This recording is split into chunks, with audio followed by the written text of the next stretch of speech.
All right, good morning. Really cool to have you all here. Last day of Chem 221 lecture. A quick review. This Monday morning by 8 a.m. for those of you both in section 01 and H1, I'll send you an email, and in that email will be the link to the lab final. And your goal is to print it out, complete it, and then on Wednesday you'll turn it in. And for those of you in section 01, I'll see you in this room at 8:45 in the morning. We'll do the lecture final then. You'll turn in the lab final and the final exam prep worksheet. You'll be the same, but you'll be Wednesday at 1:10 p.m. 25:01. So you're almost done. We don't have any lectures next week. There's no official lab next week. We're just gonna meet on Wednesday. Any questions? Okay, for good reasons, two people are going to give their class presentation today. We will start with you, man, so take the stage. All right, hi class. My element for the class presentation is molybdenum. It is named after a Greek word, molybdenos.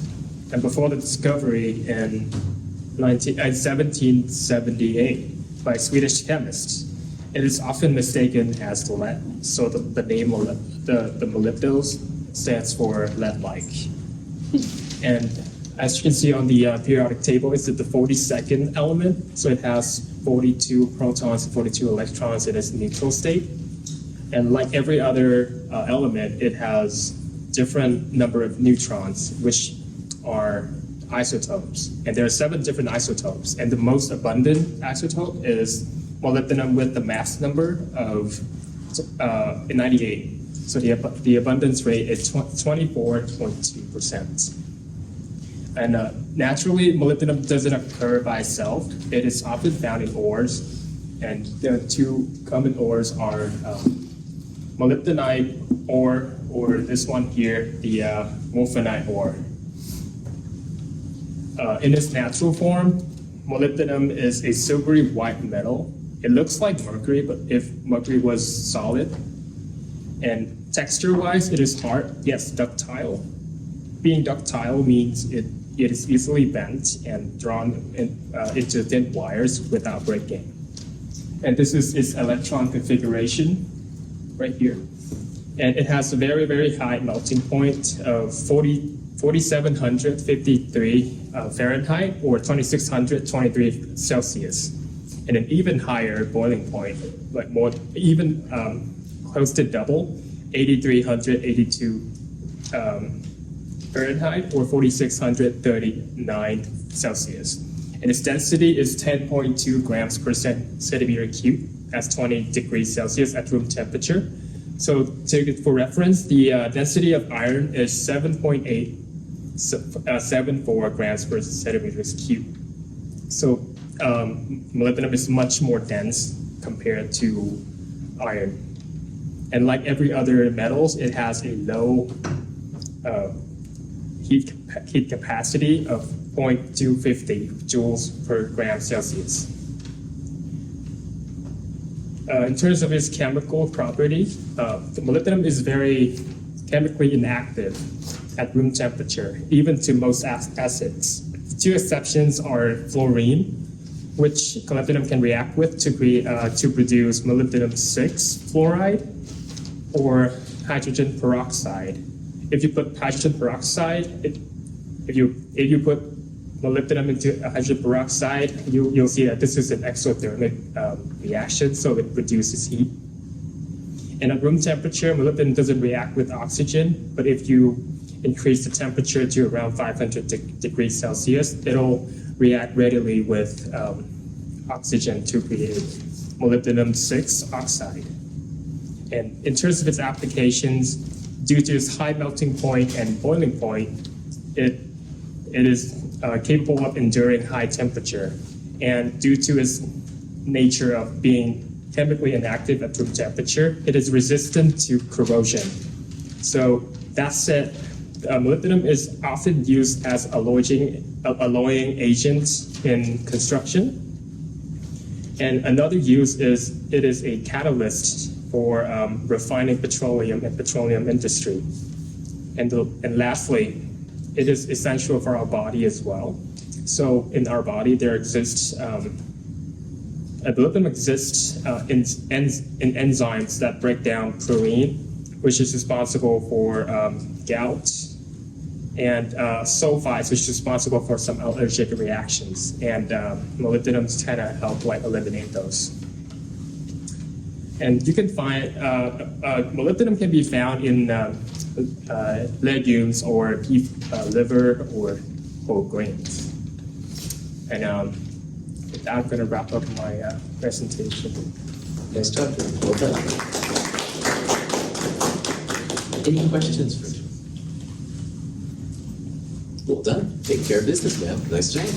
All right, Tree.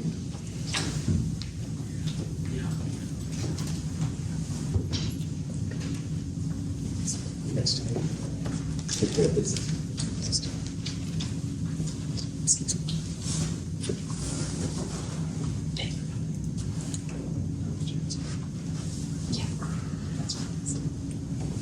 Cool. Yeah, go ahead. All right. Hello everyone, I hope you guys are doing good this morning. Today in my presentation, I'm going to be talking about lanthanum. So first we'll start about a little bit of the background and what it is. So lanthanum is discovered in 1839 by a Swedish chemist named Carl Gustavov. It was an accident during one of his experiments trying to find impurity within cerium. Lanthanum can also be found within the earth and is considered a rare earth material. Lanthanum is also known as La and is number 57 on the periodic table. And this is the part of the lanthanum section. Lanthanum has a mass of 138.905, a melting point at 920 Celsius, and a boiling point at 3,464 Celsius. Lanthanum is described to be a soft, silvery white metal that oxidizes quickly when exposed to oxygen and very easily when ignited. And lanthanum is actually so soft that you can cut it with a butter knife, but I wouldn't recommend eating it. It's close below the bad for you. So, how is lanthanum obtained? Lanthanum can be obtained through rare earth material mining site. After it is dug up, lanthanum will then be purified through a process called ion exchange and a technique called solvent extraction. Lanthanum metal, on the other hand, can be obtained via a process that reduces the hydrolysis fluoride with calcium. Lanthanum can also be obtained through old electronic catalysts, and lanthanum costs around $1,000 to $1,600 per metric ton, depending on its quality. And researchers estimate that there will be a shortage in about 20 years, so hopefully by then we'll have a substitute for that. And next we'll talk about some of its uses that it has. Lanthanum is very useful in film industries.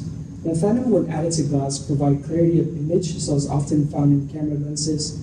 Lanthanum can also be found as a lighting source used by these film industry, as it burns brightly and gives an emission similar to sunlight.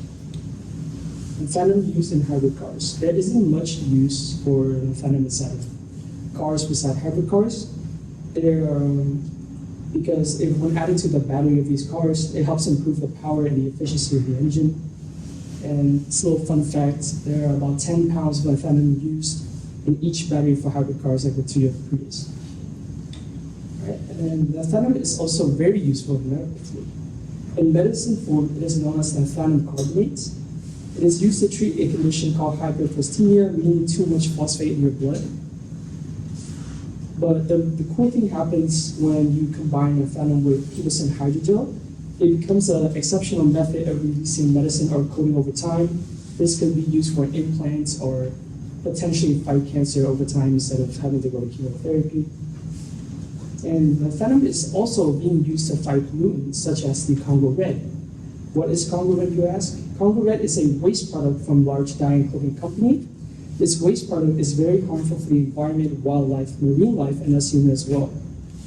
But this is where lanthanum glazed aluminum comes in. Lanthanum glazed aluminum is made by calcining or cooking lanthanum aluminate oxide at 800 Celsius until it becomes a white powder, which will then be added to the polluted body of water and disposed of the waste safely. And the last thing I want to talk to you guys about is the long-term exposure.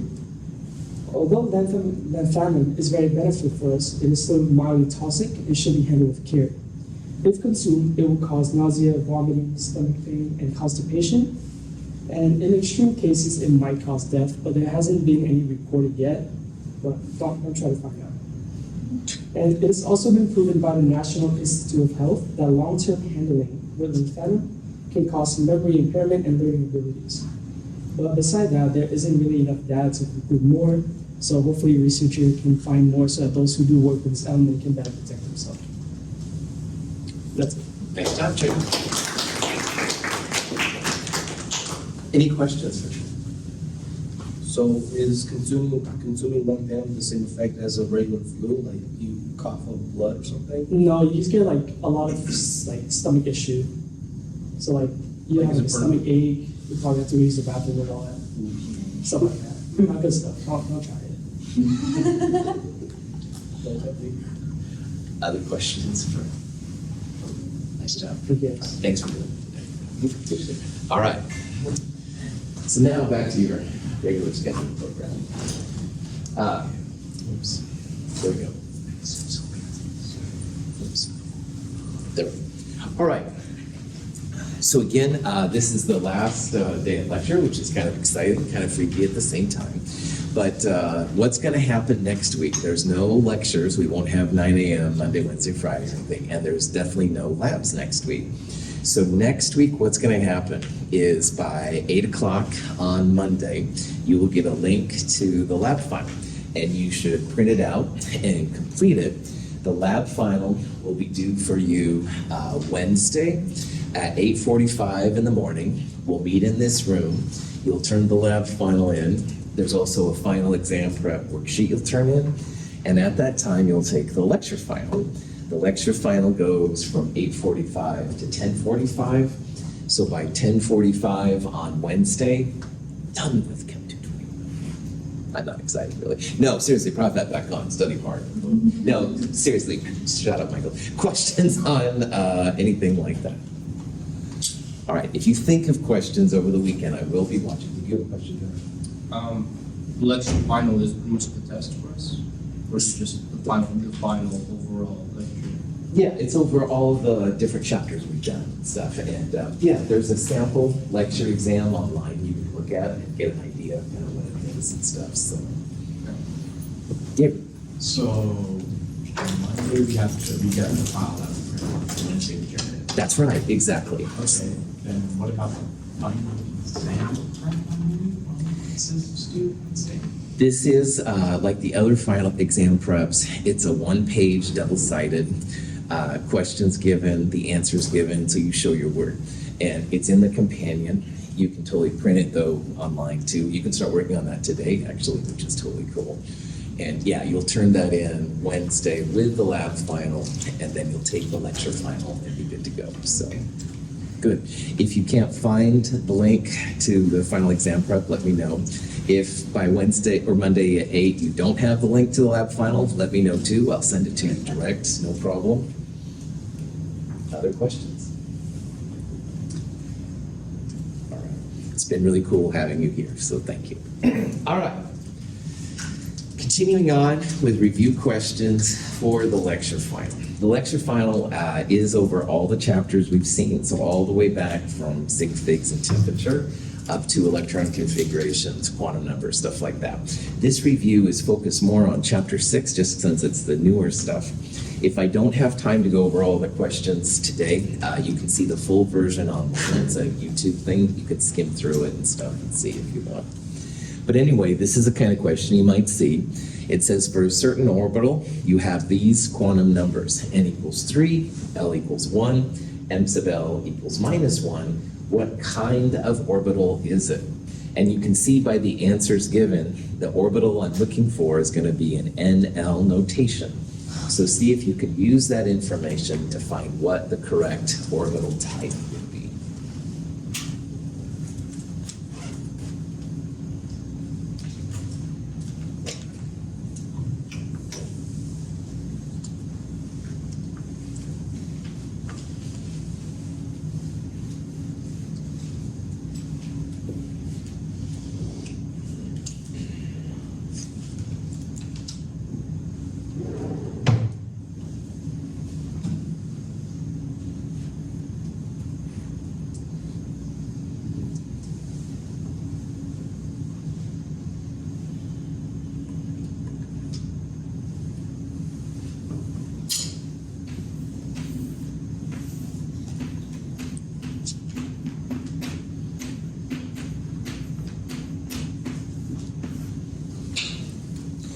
when you're answering questions like this, it's really important that you have this kind of reminder about what the different letters mean.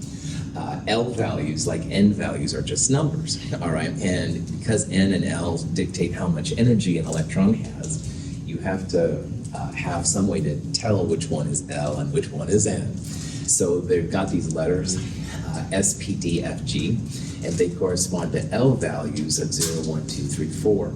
And this would be a cool thing to put on a note sheet, which, by the way, you can bring on Wednesday, all right, for the lecture file. You'll staple it to the back like always. But this would be definitely something you should have because it'll help you to remind you what the letters are and stuff like that. So the number that goes in front is just 3.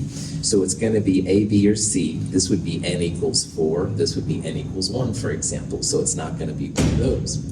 And L equals 1, if you look over here, L equals 1 is going to be P. So it would be a 3p orbital. Any questions on that? The M sub L tells you specifically which orbital it is. In L equals 1, you have 3 orbitals, 3p orbitals. And M sub L minus 1 just refers to one of those 3. But for this question, you just wanted the NL notation for it. Good to go. Okay. Here's another kind of question you might see. If you have a subshell with 7 orbitals, what would be the L value associated with it? So see if you can think about what the number of orbitals, how that relates back to the L value. And we'll talk about that in a little bit.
So orbitals are what hold the electrons. Those are kind of like rooms in a house. If you're into that, and the people go in the house. But in the orbital, you can hold the electrons, and there's 2 electrons per orbital, spin up and spin down, blah, blah, blah.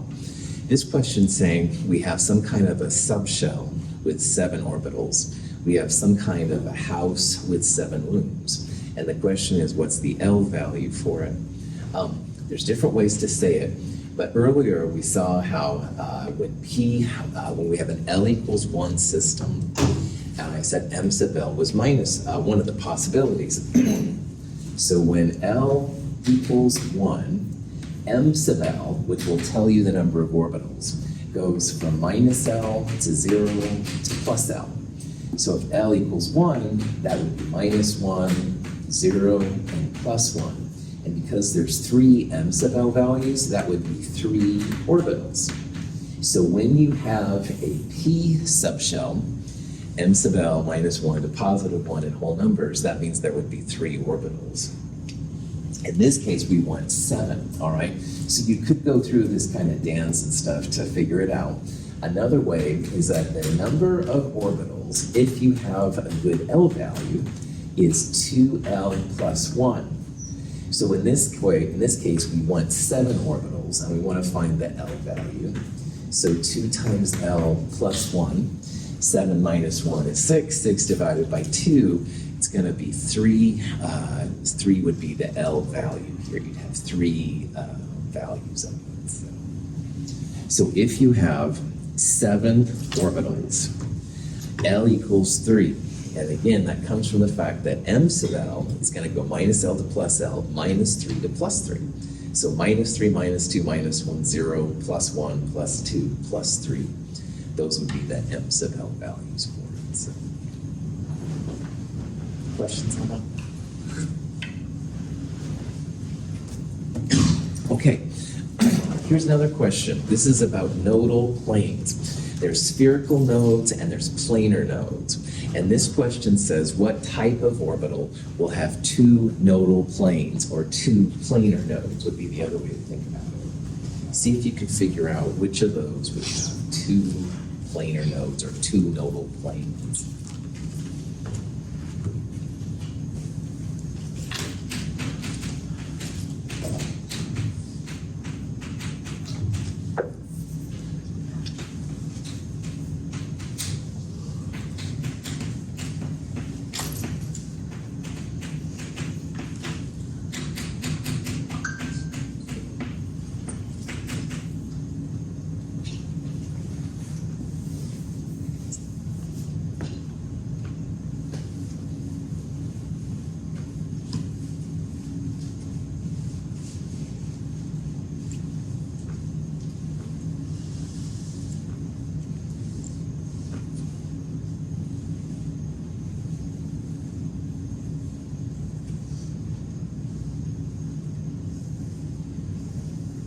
So a planar node is literally like a sheet of glass that separates one side of the node from the other. And since Jacob's here, I have to tell him, I saw recently the updated version of 13 Ghosts, a movie, which I don't recommend, but if you have seen it, there's this part where this sheet of glass goes right through the bad lawyer, and oh, it's disgusting. But anyway, if you see that movie, you'll understand planar nodes, why I'm so excited by it, but please don't watch this movie to understand planar nodes, okay? But anyway, planar nodes literally separate one side from the other, all right? And the quick way to figure this out is that the number of planar nodes equals L. So I'm creating kind of a list up here of little things that might be helpful, all right? And planar nodes equals L. So for example, the L equals 0, S doesn't have any at all. It's just a big sphere, all right? On the other hand, the L equals 1, those are the figure eights. And you can separate them right in the middle of that figure eight. Well, if you keep going, then the D's would be L equals 2. And you have like two figure eights, so you can have two sheets of glass going through it. And again, please don't watch 13 Ghosts because of my recommendation. However, if you do see it, wow, yeah, anyway. All right, prop that back on. That probably was inappropriate, sorry. Questions? This is supposed to be a G-rated class. All right, good. Spherical nodes are also important. All these nodes are just places where you can't make the atoms bind. And when you get to higher courses, this can become really important, because if you want your two atoms to stick there, may not happen if there's a node. So see if you can figure out which of the following orbitals will have two spherical nodes. And hint, spherical nodes, n minus l minus 1. So see if you can figure out which of those would give you an answer of 2.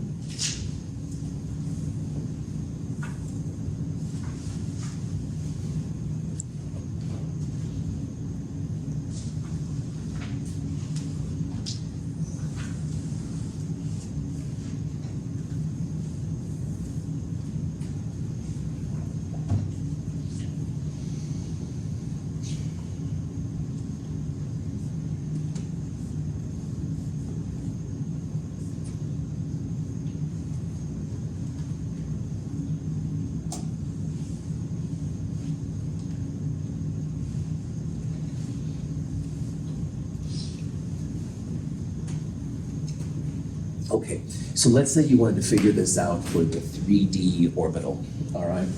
What's the value of n here?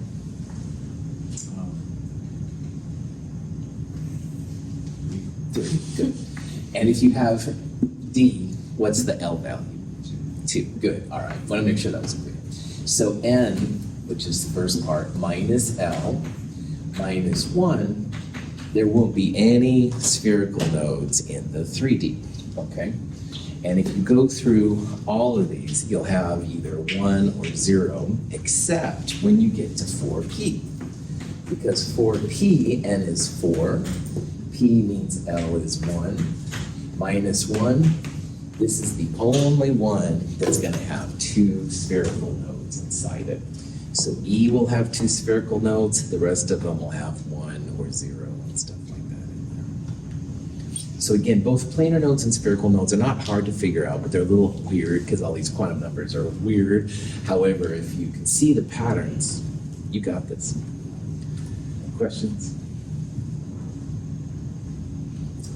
Now, you put all the n plus L rules together, and you end up with electron configuration orders. And electrons always start at 1s, as we saw, and they go up to higher ones, so 1s, 2s, et cetera, et cetera. See if you can figure out which of these represents the neutral electron configuration for chlorine, all right? We'll talk about when chlorine is not neutral later, but see if you can figure out which of those is chlorine.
Okay.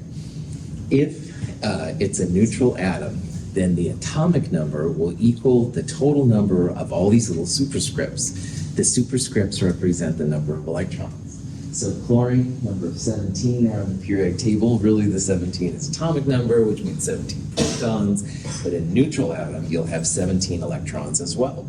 So one way to do this problem is you can literally just add up the electrons and get to the one which is 17. So of all of these, I believe the only one that does that is B. So 2 plus 2 plus 6, that's 10. Plus 2 is 12, plus 5 is 17. So that's one way to do this problem. Now, things you have to pay attention to. All right, 3s pops in before 3p. And you can only have 2 electrons in the s orbitals. You can't have 5. So A is an atom that doesn't make any sense. You can only have 2 electrons in 3s. You couldn't have a 5. This one right here is actually fluorine. All right, 2 plus 2 plus 5 is 9. 1s, 2, 2s, 2, 2, 2, 5 is that. This one actually gets you all the way over to argon, which is close but not quite chlorine, of course. And then this would be the electron configuration for xenon. You could also write this as neon, 3s2, 3p5, and that's totally fine. Noble gas notation, go backwards. So 1s2, 2s2, 2p6, that part would be neon, followed by 3s2, 3p5. That's cool too. Any questions on that? So knowing that, see if you can figure out what electron configuration that will be for a neutral atom. Okay? So I'm going to let you think about that and see about which one that could be. It's going to be a neutral atom. It will not be an ion.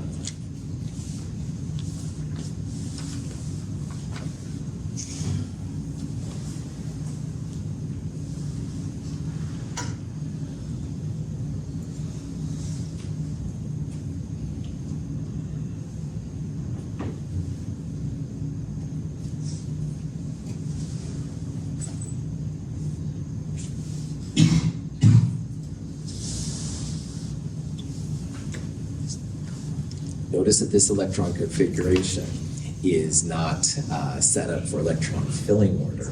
It's for taking out electrons. So make sure you realize there's a 3d10 right there.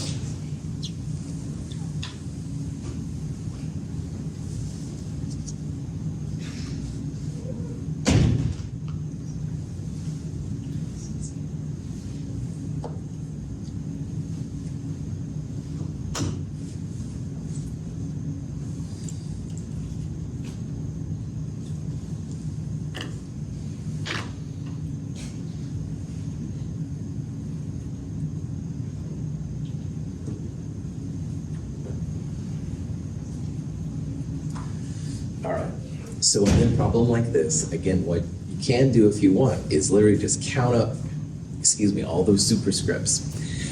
What is confusing about this, and you'll see this, I'm not trying to trick you here, this is something you'll see, is that when you fill it in, 4S gets filled in before 3D, all right? So if you were doing this by scratch, you'd probably go 1S22, S22, P6, 3S23, P6 are argon. Then 4S2 first, 3D10. That would be the electron filling order. But as Gina, I think it was on Monday, asked me about, which was a good question.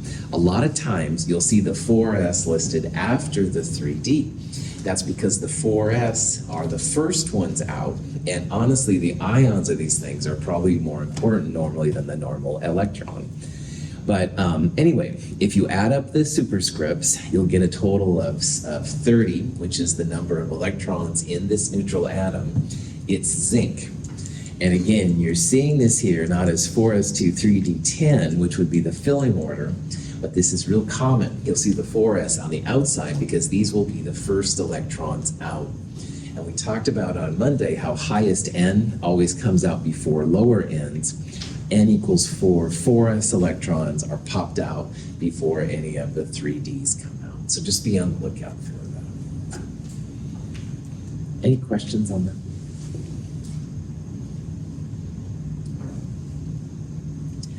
Tin is an important element for so many things.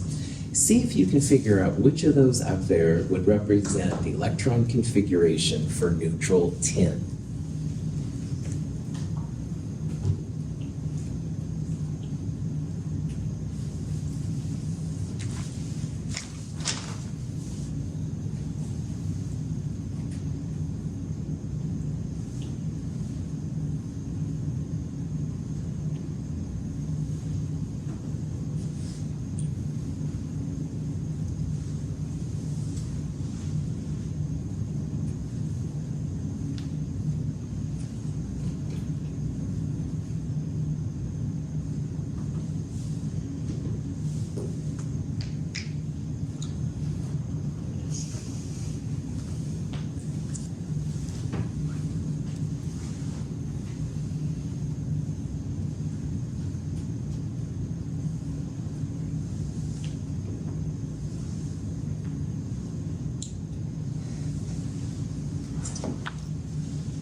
So what's the what's the symbol for tin on the periodic table? SN, that's right. So SN is number 50 right there, and that's part of this and stuff, figuring it out.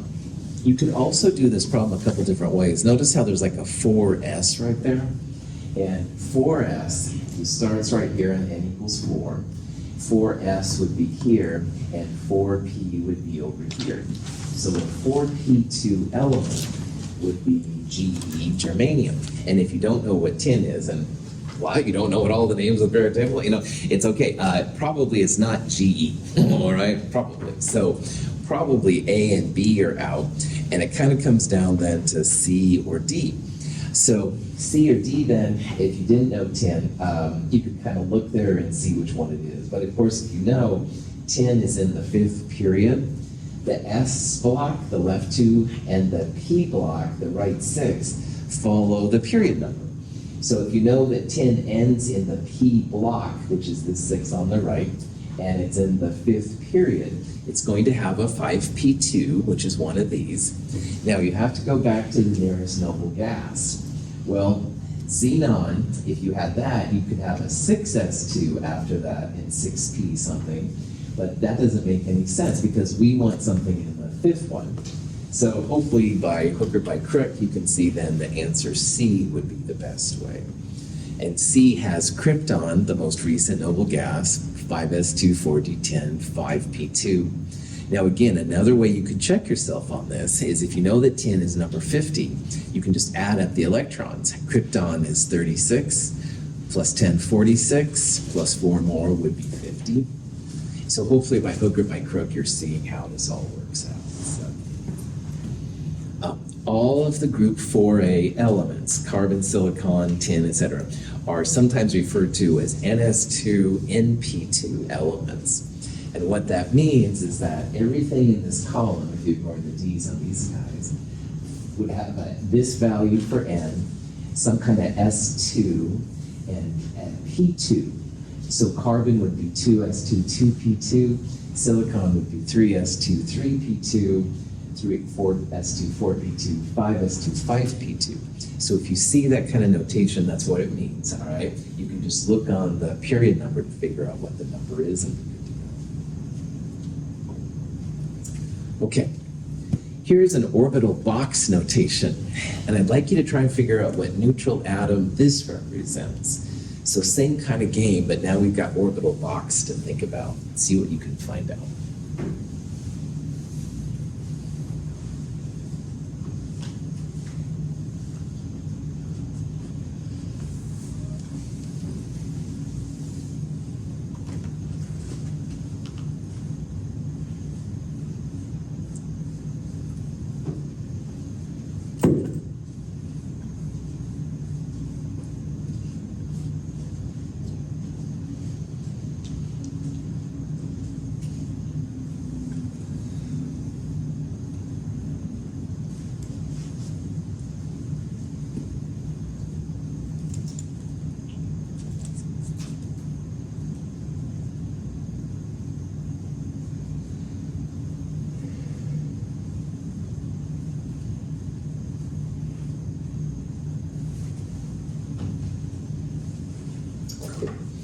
All right, same kind of game as before if you want. Neon would be 10 electrons, and each arrow represents an electron. So 10 plus 2 would be 12, 13, 14, 15, 16. 16 electrons would be 16 on the periodic table for a neutral element, which would be sulfur.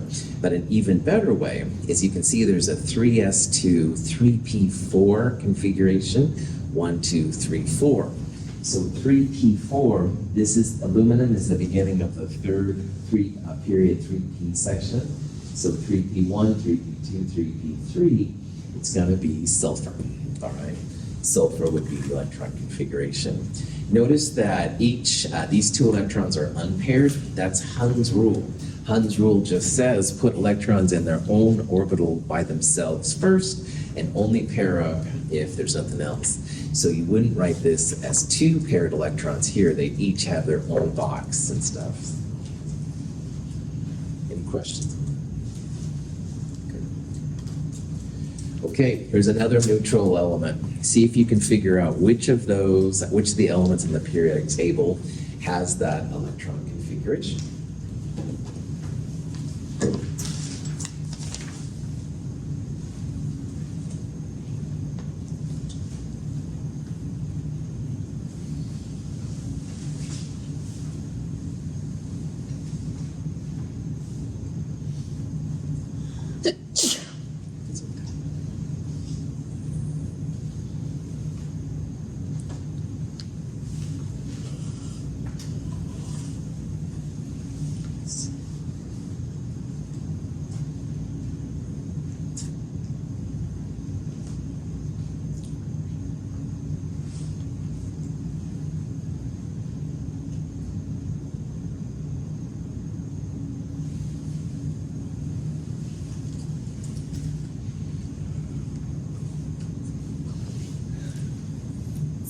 Okay, so for this one, we've got a xenon core and the outermost 6p2. So what I would do, go to xenon, confirm that we're in the 6th period, P start over here with thallium, 6p2, lead.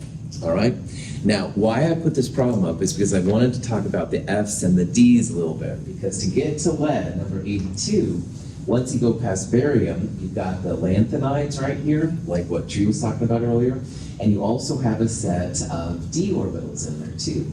So this is the 6th period, and the lanthanides and this period are also part of that. But when you get to the F's, it's this number -2. So it's 4F is what lanthanum begins. lanthanum or lanthanum, either way is fine, by the way. So those would be the 4 Fs right there. The Ds are that number minus 1. So for example, hafnium right here is a D electron. You go 6 minus 1, this would be the 5D block right here. Only the P's and the S's follow that number exactly, all right? But again, you really shouldn't have to worry about that. If you know it's past xenon with a 6p2, just go to that P block in the 6th period, second element, bam! Get too excited. Yeah, Dawson. So then if the D block, 5D block starts at 72, and the P block starts at 81, there's only 9 elements there, how would you get 10 5D? Great question. Dawson, if you count out the elements down here, there's actually 15, and the F's only hold 14. And there's a lot of controversy around that. It used to be in the old days that lanthanum and actinium were supposedly the beginning of the F block. So this would be 4F1, 5F1. And that means that lutetium and lawrencium there would technically be the 5D and 6D electrons, 6D ones. But there's questions about that now because some people think these are actually D electrons and the lutetium and lawrencium actually end the F block. And honestly, scientists don't know. All right, there's still questions about it. So I'm not going to ask you things like that. A strict N plus L interpretation, which is what I'm kind of pushing on all of you, says that these two would be 4F1 and 5F1. And then down here would be 61 and 71. And that's all I would expect from you, ma'am. But do realize this is another thing that chemists haven't quite figured out yet. And so there's still some controversy as to where the D's start and the F's start. That's kind of what it comes down to. Good question. Thanks. Other questions? It's a similar question to what's on the exam prep, right? Exam prep worksheet. That's a 5G1, is that what you're talking about? Yes. Yeah, Yeah. right on. So you want to use strict N plus L. Okay. So what that means is, like, for example, if I asked you what's the electron configuration of lanthanum, all right? Strict N plus L, 6s2, and 4D gets filled in before, or 4F gets filled in before 5D. Okay. So you put 4F1. So literally follow the off-bout diagram, Rory. That's what I want you to do. Okay. Excellent, excellent question. Rory's talking about one of the exam prep questions, and it says, what's the electron configuration of the first element with a 5G1? Because we're so close. Use strict N plus L to do it stuff. Chemists will get it together one of these days. We'll talk about the Leslie theorem for periodic tables. We'll come look that. No, just anyway. By the way, if you ever see JQ, there are no J or Q's on the periodic table in the permanent names for elements. So if you ever get to name an element, J's or Q's. Okay. Getting too crazy here. All right, what's the electron configuration of phosphide? So this is the first time now we've seen an anion. And in a nutshell, the anions, you just fill in the electrons in the lowest unoccupied spaces. So see if you can figure out what the electron configuration for phosphide is.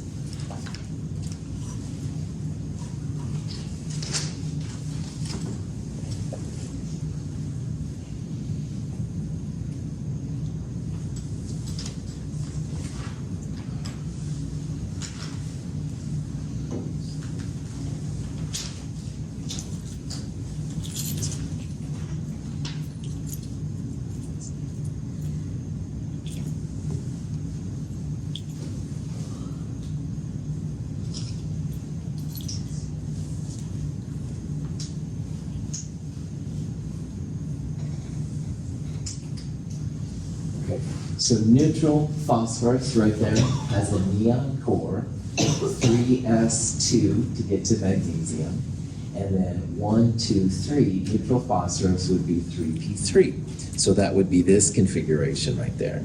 But P's hold up to 6 electrons. They don't have to hold 6, but they hold up to 6. So your extra 3 electrons, which is what an anion is, we're going to put them in that 3p orbital. So it would just be phosphorus plus 3 electrons, which would be neon 3s2, 3p6. Any questions? Extra electrons just go in the lowest unoccupied spots.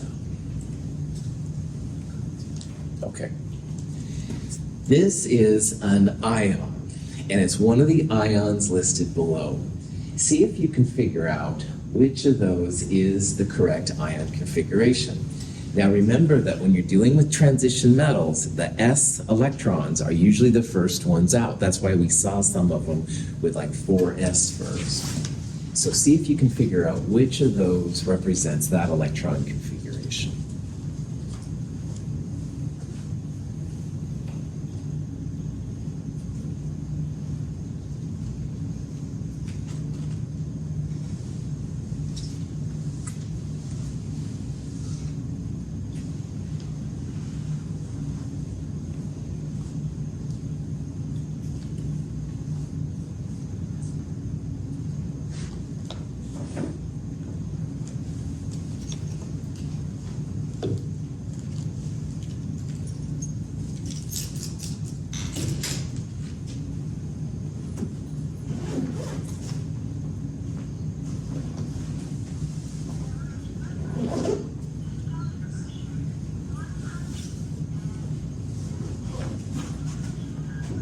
Sorry, that's my blood pressure cuff. It's okay. Turns on. It's nice to have you here.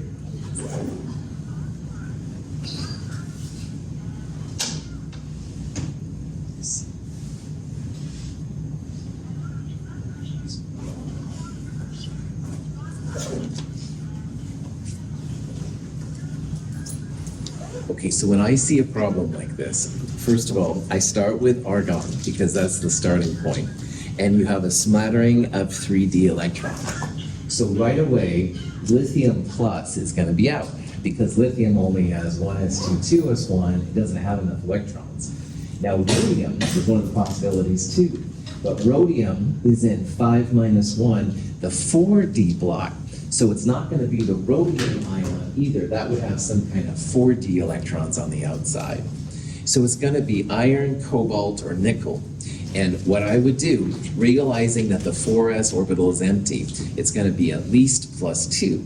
So that means there's 2, 4, 5, 6, 7 electrons. Scantium would be 3d1, 2, 3, 4, 5 to get to manganese, 6, 7. So cobalt has a 3d7, which is what we have right here. If we took away those 4s electrons, it's going to be cobalt plus 2. Now you can try these other combinations. Iron plus 3 would be argon 4s2 3d6. Take away the 4s and 1 3d, it would have 3d5.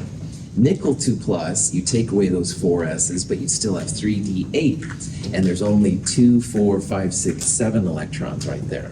So the best answer here would definitely be the cobalt ion. Any questions on that? Okay, real fast, you can figure out if ions are paramagnetic or diamagnetic. You can look at orbital box notation, probably the best. If you have to guess though, usually the main group metals or the non-metals as anions would be good choices because they will lose electrons to be like those cool kids in the back of the bus. Usually means they're diamagnetic.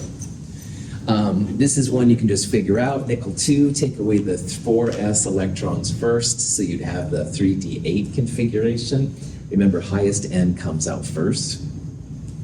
This is one for tin 2 plus. Now you have, I think it was 5s2, 5p2. 5p would come out first, so you'd have 5s2, 4d10. So you can see that I'm giving you different combinations. Make sure you practice cations real fast to make sure it's good to go.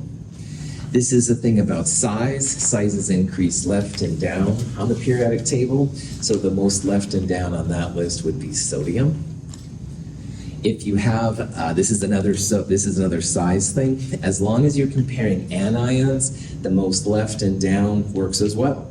So these are all negative anions or neutral atoms, so left and down works really well. Don't compare anions to cations. Cations are always smaller than anions. Here's one in terms of electron affinity. Electron affinity and ionization energy up and to the right. So of all of those, carbon is most up and to the right. That's what you'd say would be the biggest one. And then here's an ionization energy, which one has the order, put them in order of increasing first ionization. So again, up and to the right is what you want to follow. So if you go up and to the right, magnesium is most on the left, fluorine is most up and to the right. It would have the largest one. If you watch the YouTube version of this video, I'll talk more about it, but I think you're all good to go. Thank you for being here. I'll see you on Wednesday. If you have any questions, let me know. Have a great week.